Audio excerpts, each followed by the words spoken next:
to do to become the 2008 Formula One World Champion, Lewis Hamilton, and you will. Well, the Ferrari boys are celebrating, but they both think they won, but Ferrari are wrong. They're absolutely wrong. Hamilton's finished fifth. You will never see a more dramatic conclusion to any motor race, let alone a Grand Prix, than that. And the result of it all is that Lewis Hamilton is the world champion. Unbelievable. Congratulations, Lewis, 2014 world champion. World champion! Oh my God! Lewis Hamilton. Oh, this should be a special one. But always remember that wheel goes on first, otherwise it makes there it is.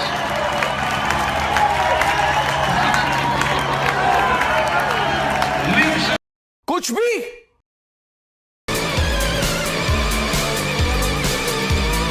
I'd like to say a big thanks to everyone in this team. What you've done the past couple of years is just remarkable, and I'm just so grateful for all your hard work this year. God bless you.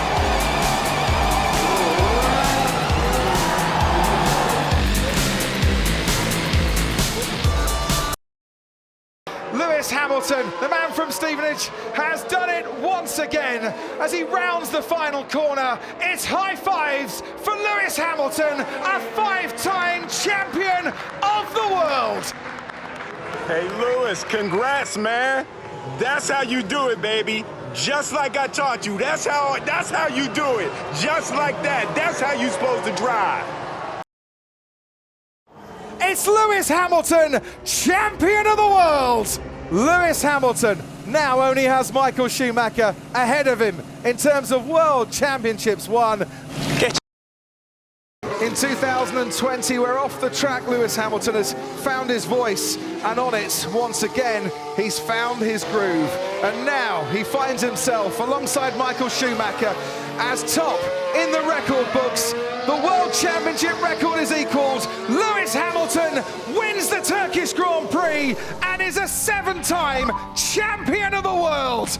Get in there, Lewis. What a way to do. My disappointment is immeasurable, and my day is ruined.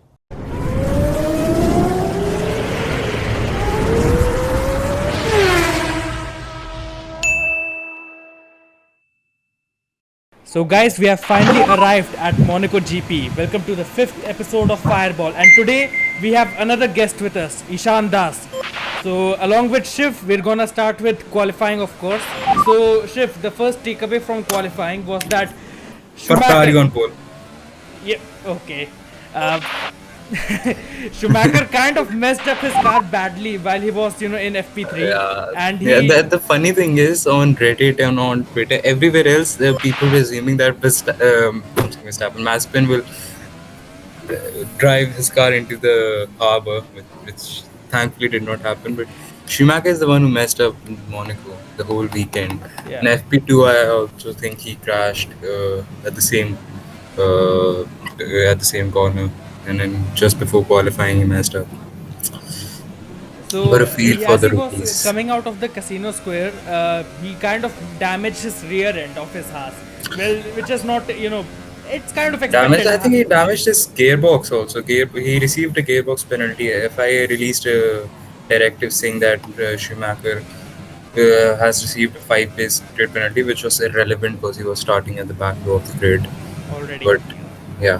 Hell, I think even Nicholas Latifi, who is in Williams, he also got his Williams, damaged up, and his Williams was ready on time for qualifying. You know that. Thankfully, it was not a gearbox issue. But still, I think he had extensive damage to itself. So then we come to Lewis Hamilton, and it's kind of strange because back in 2019, he had his pole position. He even led the entire race. And he also took P1 at that time. So what happened this time around? How did he lose his confidence in his new car? Mercedes hasn't always been a very handy car around Monaco because in 2017 and 18 also they messed up. Mercedes car is aimed to be at the front and in the slow speed corners. Mercedes is not good. Sucks at slow speed corner. In Barcelona sector 3 also, which is also a slow speed sector, Mercedes was struggling a lot, and Red Bull and Ferrari were like blitzing that sector. So, Ishan, what are your thoughts on Mercedes? My thoughts are, let's first take Lewis into account. In 2019, which was the last Monaco Grand Prix, Lewis actually was on a mission, I kind of feel, because he even had taken the new track record as well. So, since we know that that week was a little bit sad for everyone, since we had lost the great Niki Lauda. And since after Mercedes lost their valuable teammate Niki Lauda, Lewis Hamilton inside always was feeling the pressure that this was the race that actually he had to win. He had to give his best, and in qualifying and race, even in the race towards the end, you may be seeing that he was struggling somewhat with his tires, and he was even saying in the radio that they needed some miracle. They messed up the strategy because in lap 20 or around something like that, Charles Leclerc caused a safety car, which led to Hamilton pitting, and they put the mediums on Lewis's car rather than the hards, so he was struggling on the medium tires. Yeah, this time I guess Mercedes neither were very good with the strategy, and moreover, I think he wasn't confident the whole weekend, because generally in the last 4 races, if you have seen at least one of the practice sessions, he has stopped. But this time, with Red Bull and Ferrari really having good speeds at the low speed corners, I think this is the main reason that Mercedes were really struggling this time. We have talked about sandbagging, the act where a team, acts like they're going slow, but they're actually saving their energy. So, Shiv, I just want to ask you how much the results of pre-practice actually matters these days, because no one watches pre-practice right now. See, if take Mercedes and Ferrari for example, for instance, Ferrari I think the Mercedes were on mediums and Carlos was on hards, and he was able to keep up with the Mercedes, and that is not sandbagging. They were genuinely slow, because the Ferrari was, when a team is sandbagging, they are expected to be like a 10th or 2/10 of the fastest time, but Mercedes were like 4/10, 5/10 of. That's not sandbagging. That's them being slow. And I think in Bahrain also they were like 4/10 of Red Bull. Alright. So let's talk about Ricciardo's disappointing session this time. He won back in 2018 at the same track, and in the qualifying he actually got eliminated in Q2. So do you think he will retain his seat next year, considering that he's still getting used to the entire engine? He's like changing teams so frequently, he has to get used to, right? No, the engine manufacturer has not been an issue for Ricciardo, because when he was with Red Bull till 2018, they were running the Renault engine, the Jaguar branded Renault engine. Then 2019-20, he was with the Renault Works team. So since the start of the turbo hybrid era, he has always driven the Red Bull Renault engines, and changing from a high revving Renault engine, from a low revving Renault engine to high revving Mercedes engine is not that easy to come across, and I think he'll get back to his original form. Alright, my next question is for Ishan. Ishan, I forgot to ask about your views on sandbagging, and tell me about Ricciardo. What are your thoughts on it? I feel that, Ricciardo is actually not a very bad driver. If you look at the previous 7 wins that Ricciardo has got, they've absolutely been skill based. It's not that much luck based. He has taken several overtakes to win those. So now in McLaren, I feel, because he has been changing teams quite frequently, it will take a few more races for him to settle in the car. And moreover, since Lando Norris, mostly if you know, McLaren has been giving preference to Lando Norris more. They have been developing the car which suits his driving style more. So yeah, I don't think it's about retaining a car or next year for Ricciardo or not, but I think it's more about building confidence race by race. I still feel that in the next race he will perform better, because Monaco definitely is a very different race as compared to other circuits. And talking about sandbagging, yeah, actually I feel that Mercedes mostly do that, and as before 2019 also Ferrari used to do that a lot as well. But at the moment I feel that it's still very unpredictable, and anything can happen. Alright, so let's talk about this. Can I just say one thing, that I think Ricciardo's contract is till the end of 2023. So, right. Yeah, I think his contract is till the end of 2023. Alright, so now also there's news that Lando Norris got a multi-year contract, so I think he'll Yeah, be staying at McLaren. they both have the same contract till the end of 2023. Really, Yeah, I think Zach Brown is really happy with his team right now, ain't it? yeah. Alright, so another thing is that Antonio Giovinazzi from Alfa Romeo, he actually came to Q3 for the first time. I think this is the first for the team as a whole this season. First time, yeah. Well, I was expecting Kimi Raikkonen, but okay. So now, guys, on to the main event of for the qualifying round.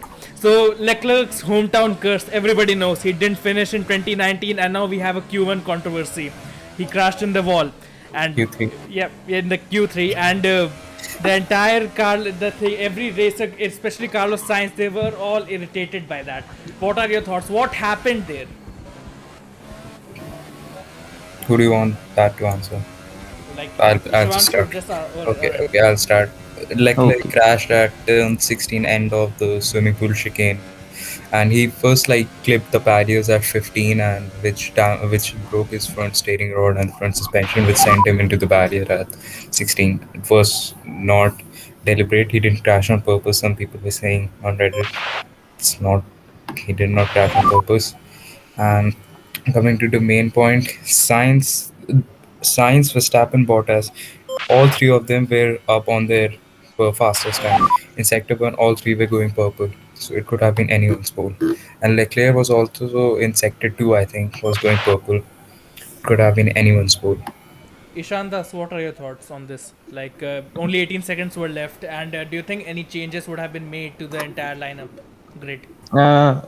What I feel that, Max Verstappen really had a good amount of pace and he was really going fast. If you ask me, I think my prediction would be, I think if Leclerc hadn't crashed, Max Verstappen could most probably be on pole. And maybe Bottas could have been very close to Leclerc, but I still think Leclerc would have managed to hold off because of his brilliant first flying lap. And speaking about Carlos Sainz, I'm not very sure, but since he was pretty confident in the car as well, so I guess there could have been minute changes. But then again, I think it was Leclerc who was pushing a lot because, see, when you are doing your fastest laps on absolutely last flying laps, you really have to take that bit of risk because when you are on pole, that is the best time that you can actually take those risks because even if you crash, you will end up on pole. But I think this time it was a bit too unlucky because he didn't realize that he will cause so much damage to the car. So I think in Monaco, it's actually you have to drive a bit safe in every lap, what I feel in qualifying. All right. So I just wanted to ask you guys about your opinions on this one part of the entire track. You know, when you come out of the entire tunnel, the cars have to really brake hard for the entire left, right, left. I think it's called the Nouvelle Chicane. Nouvelle Chicane to the back, then swimming pool. There are two chicanes at swimming pool. Yep. And don't you think that it would have been a cause of an accident that Nouvelle Chicane, because it's one of the most uptight corners I've ever seen in all the tracks. It has caused I think Jenson Button and Sergio Perez accidents here and there. I think Perez and Raikkonen also crashed once. And the tightest corner is the Grand Hotel hairpins in Monaco, the turn 6, the hairpin, which is, and from all the way from tunnel to Rathsgatch is quite left, right turn, and you have to be on the limit. Ishan, tell me, what are your spots? What are your most expected spots where overtaking can happen? Actually, to be honest, I never felt that overtaking was possible in the tunnel because I think mostly if you have seen Monaco races before 2000, there have been several crashes which have happened around that part. Yeah, actually the main reason is, it is actually a kind of blind spot. If you suddenly enter there and then out in the sunshine, a bit of distraction is there and it's actually very difficult to take an overtake there. But if the best place where I find that overtake is possible, as you said, that swimming pool chicane, around there, because it's a corner, so there's a chance if you are braking late or if you're actually going around the outside with some pace, maybe the driver around the inside will slow down a bit. So I feel that is the only place where you can actually overtake. Otherwise, it's very risky if you try it around any other part of Monaco. All right. So now we have an entire race to break down. So let me just give you the entire statistics. Okay, we had Max Verstappen at P1, then followed by Carlos Sainz and Lando Norris at third position. So on a scale of 1 to 5, you two would rate the entire race. Okay, how would you rate it? Because this race, as Fernando Alonso said, that it had no safety cars, no yellow zones, and nothing of much of note happened in that race. So how would you rate it, Shivanshu? 3. And Nishan, you? Yeah. To be honest, I think 2.5 because I have seen many interesting races before this. This was actually pretty plain because even no overtakes were there, to be honest. Yeah, and Max Verstappen was leading all the laps, right? Yeah. All right. So Shivanshu, if any driver would have actually just taken a bit of risk to overtake, like Carlos Sainz, at one moment you may be thinking when the gap between them was decreasing, if he would have put some pressure under it, maybe I could have rated it 3 as well. That is the thing. Alright, so guys, I know the two of you are huge Ferrari fans, so tell me the entire thrill and the rush which you felt from Charles Leclerc going at pole position to having him out of the race entirely. Shivanshu, will start with you. Saturday evening, 7:30, Charles Leclerc on pole. Gearbox might be damaged. Everyone is saying he will get a penalty. And I was like, no, he will not get a penalty. The gearbox is not that much damaged. Saturday, 11 o'clock in the night, in Indian Standard Time, I receive a tweet from Ferrari saying, the gearbox is not damaged enough. We'll take the final decision tomorrow morning. 5 o'clock or 6 o'clock Sunday evening, a tweet from Ferrari saying Charles Leclerc will start on pole. 6 o'clock, half an hour before the race, no, the gearbox, guys. This is the main headline, so I was like, oh shit. Then 2 minutes later, Ferrari tweeted that Leclerc will not be starting the Grand Prix. That was like quite a roller coaster of emotions. Ishan, how was it the same for you? Absolutely. Actually, honestly, I couldn't sleep the whole night. Every time I was just checking out whether Leclerc will be getting a gearbox penalty or not.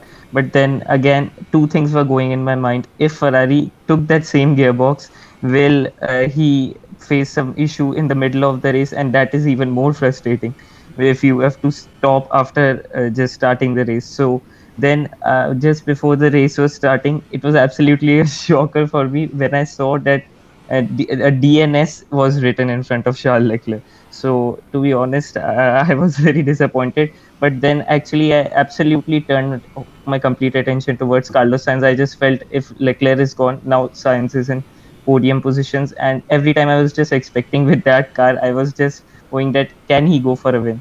But honestly, I'm feeling very bad for Leclerc because third year in a row, there's something really wrong. I think that curse might just be true. Leclerc honestly has never finished the Monaco Grand Prix, any of the in any series. Yes. Even in Formula 2, he retired. Yeah, in Formula 2, that is the strangest thing actually. And moreover, if it was on any other circuit, it would have been fine. On his home circuit, it's really a big disappointment. He was showing up in the end of the race, like he was all happy, but inside he must be feeling so much pain. Like he thought he must have let his entire family and friends down, right? Don't you think? But see, the main thing is that it was not his problem. It was the car's because his left drive shaft failure was completely irrelevant to the crash. So it was not his problem. It was not his mistake.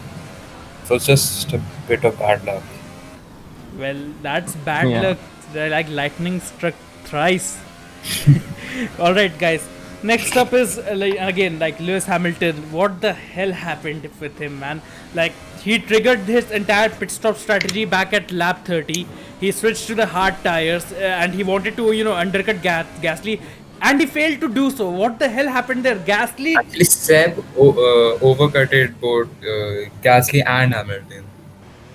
That was quite... Yeah, that was actually... we're gonna come to Seb eventually. But I wasn't expecting that. What do you think? What is the... is there a mental factor to Lewis? That's why he wasn't, not as good as this time, as last time. Shivanshu? Yeah, okay. First thing is the Mercedes was not a very handy car around Monaco at the hairpin. at slow speed corners, it was not able to rotate. It was not able to fire its tires up.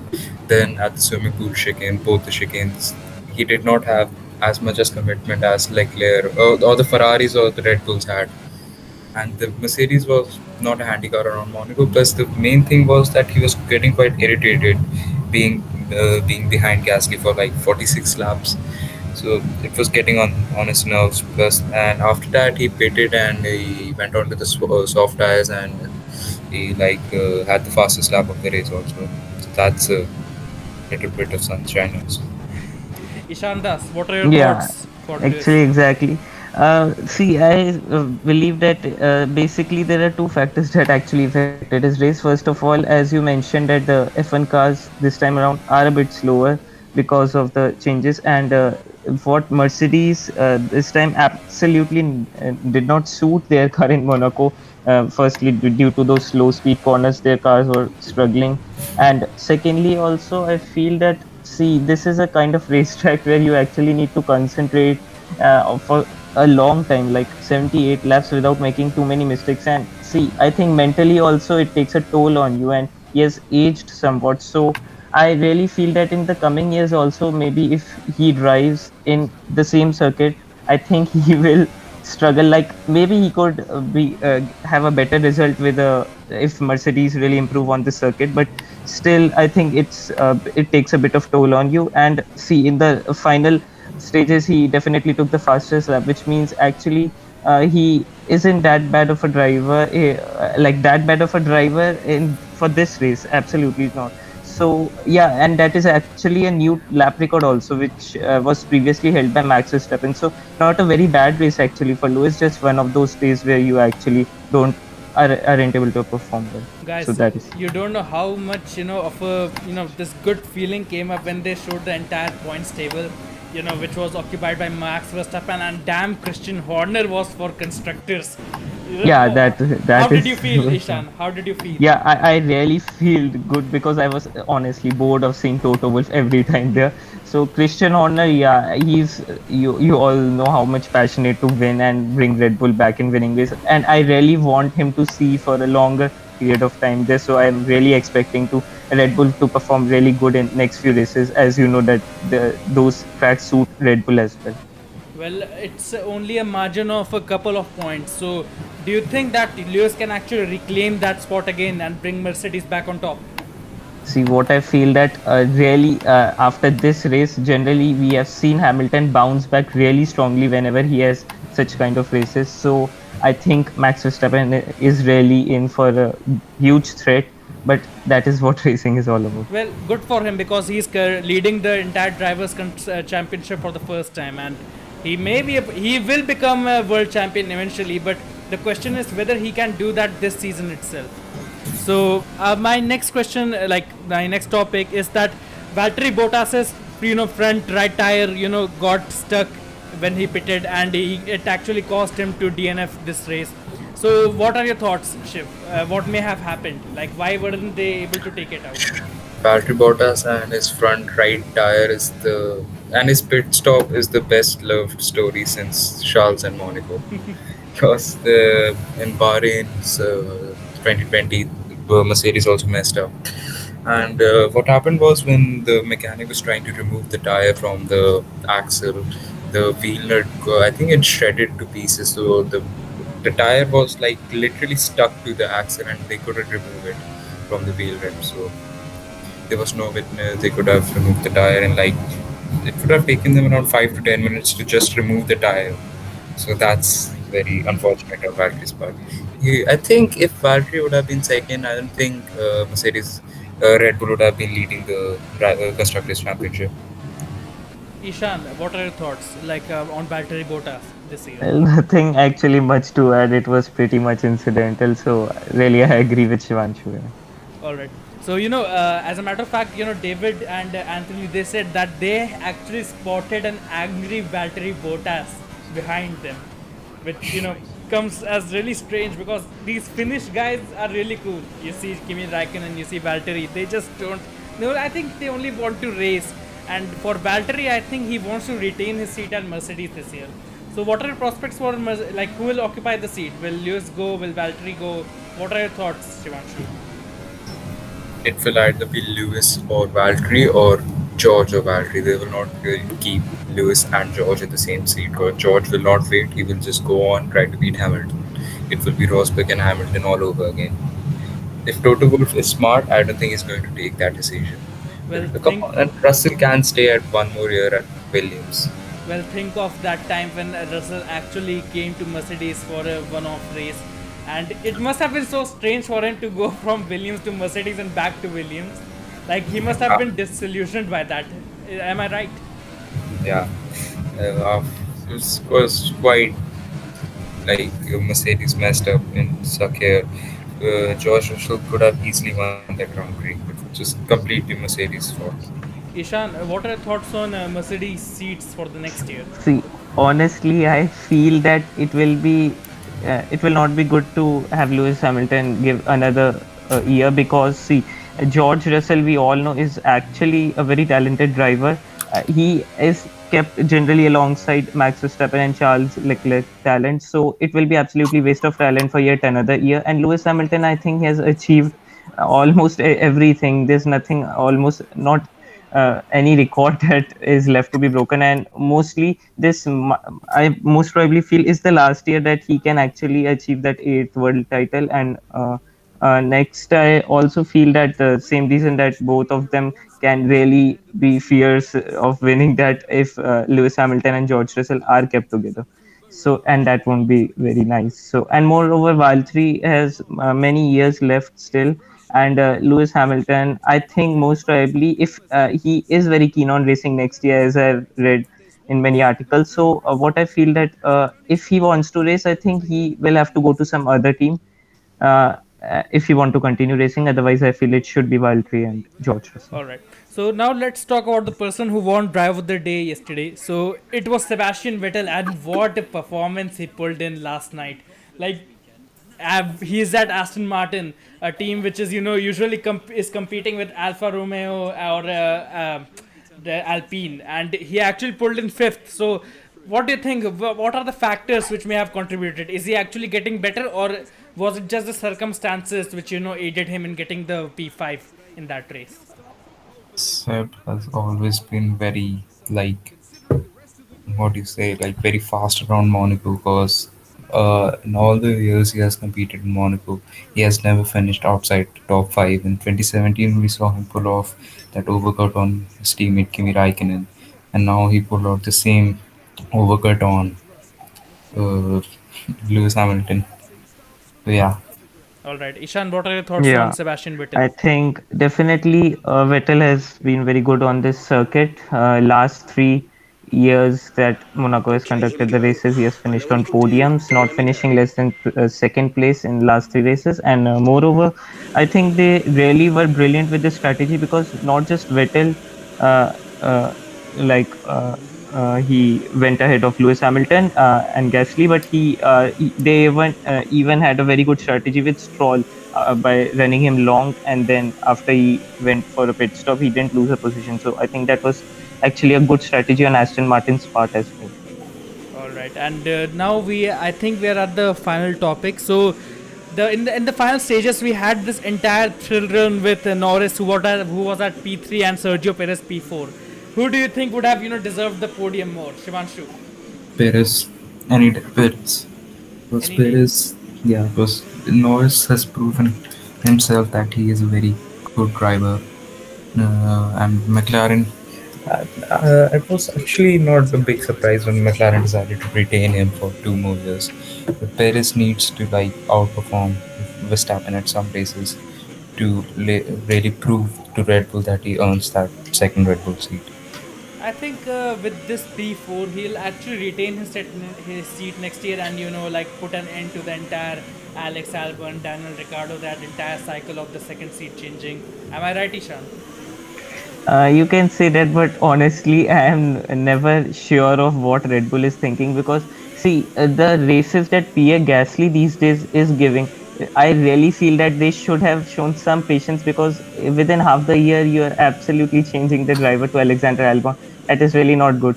But Sergio Perez, yeah, he really is getting better, what I can see. But if he can continue this, definitely he'll retain the seat next year. But if he is again like not able to make top five frequently, then again I think Red Bull will start to think about other options, because see, at the moment I feel that like Red Bull have plenty of options. If Yuki Tsunoda gets better, if Pierre Gasly can actually start giving performances like these continuously, so yeah, it actually all depends on now what is going to happen. All right. So Shivanshu, you wanted to talk about Ferrari for this season. Would you like to add anything? I think you asked me to allot you some time for that. Ferrari have been like, you can see that Ferrari are on the course of resurgence for this year, and seeing the fight for at the top and at Monaco was quite. I was quite happy, but I don't think they are going to carry that form on to Azerbaijan, and I'm expecting them to slip behind McLaren because of the long straights at Azerbaijan. From turn 1 all the way down to turn 5, it's just 3 long straights. So yeah, I don't think they'll be very fast at all. Have you ever taken note of that there is no actual rivalry between Ferrari and McLaren? Because I think McLaren have already, addressed this issue. They are like happy that they have Carlos Sainz at Ferrari. So what do you think? Like, is there any problem for McLaren? Does that pose any problem for their objective? Championship rivalry is obviously there. What you're talking about, they are like Ferrari are like only 2 points behind McLaren for P3 in the championship, and P3 in the championship might not sound that much, but it's like I think $100 million more a team gets. Yeah, it's quite cool. Plus, McLaren Ferrari have been that old legendary rivalry, dating all the way back to Lauda and James Hunt. All right. So, Shivanshu, as a fact for the day, can you explain the meaning for the Multi21 controversy back in 2013? Do you know anything about that?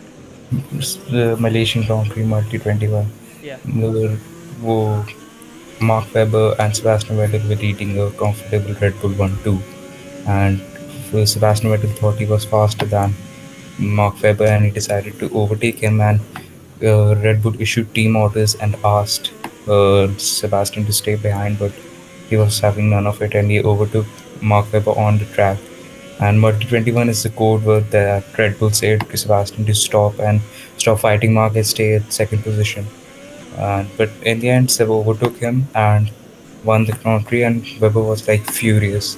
And after that, in an interview after a couple of years later, Christian Horner said that at the 2012 Brazilian Grand Prix, Red Bull specifically asked Mark Webber to not to push Sebastian against the wall, because Mark was not fighting for the championship, Seb was. And at the start of the race, Mark pushed Sebastian Vettel to the absolute left-hand side of the wall, which a couple of corners later costed him. He spun around, and Sebastian still blames Mark Webber for that spin. So yeah. So they are like still, angry over that fact. They're still bitter over it. Not that bitter. They will not show it on camera, but yeah, they deep down, Mark Webber is still angry with Sebastian Vettel. And many people think that Multi21 incident is what made Mark Webber leave Formula 1. Who knows? So I think Ishan, would you like to add anything to it if you want to?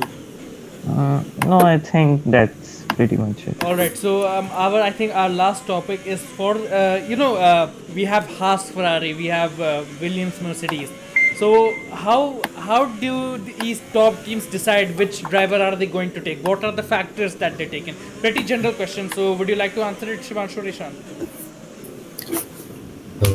It's not like the team they sponsor. The Haas Ferrari is like Haas is the team name, and Ferrari is the engine they are using. Because like you have Red Bull Racing Honda, which will next year obviously be Red Bull Racing only, and they have that young talent hunt program that every team does.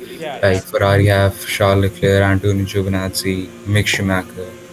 And Mercedes has Russell, Ocon, Nick de Vries, who's currently competing in Formula E. Red Bull has Shehan Deruga, Yuki Tsunoda. Yeah. So probably we're gonna see Mick Schumacher and Ferrari some years later or down the line. Yeah. most probably in 2024 or 2023. Ishandas, what are your thoughts? Would you like to see any of these rookies in, where do you see them?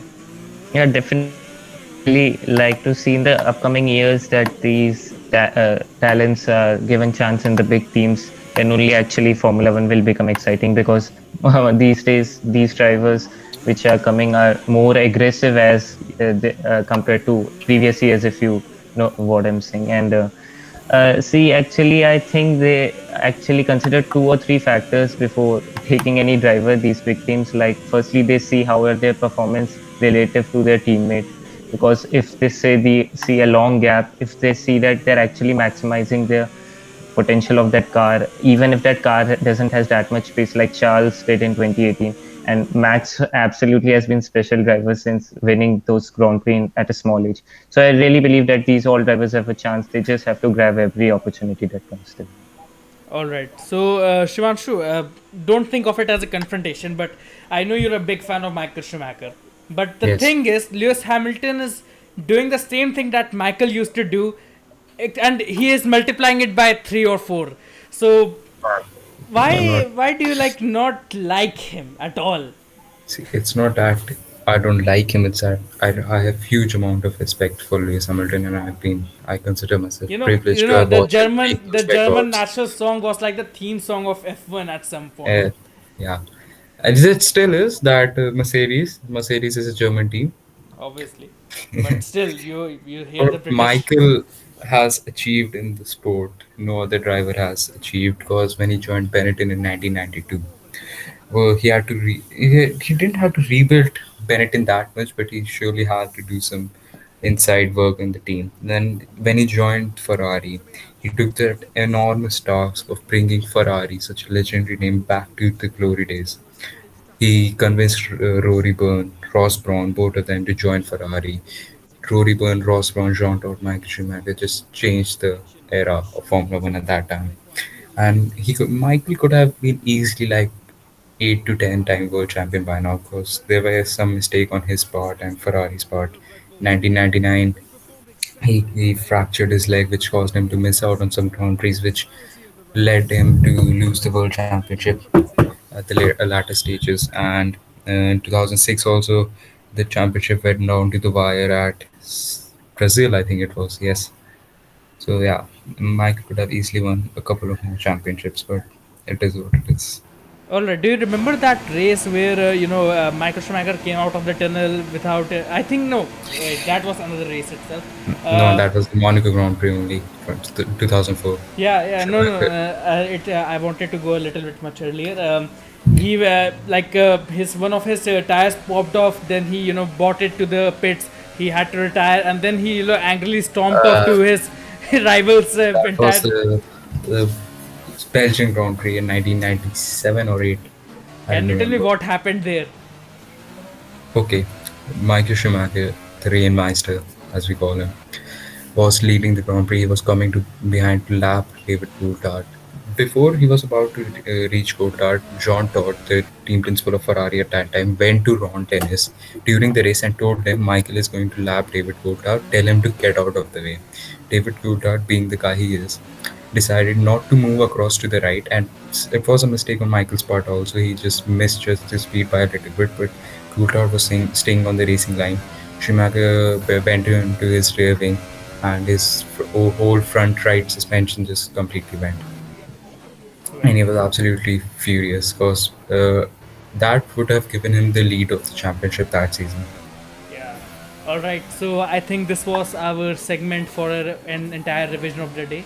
So Ishan, anything else, your final statement or something? Vettel and Pierre Gasly, what has happened? We need to know who's going to come out in front as we see Lance Stroll hitting the barrier and going over the curb one more time. I think Sebastian Vettel ahead of Pierre Gasly. Actually, my final statement would be I'm very excited about the next race. Well, our next race is at Azerbaijan in 2 weeks as of 24th May. So, guys, this is Ariman, Ishan and Shiv on this episode of Fireball. We are signing off and we'll see you guys in our next episode.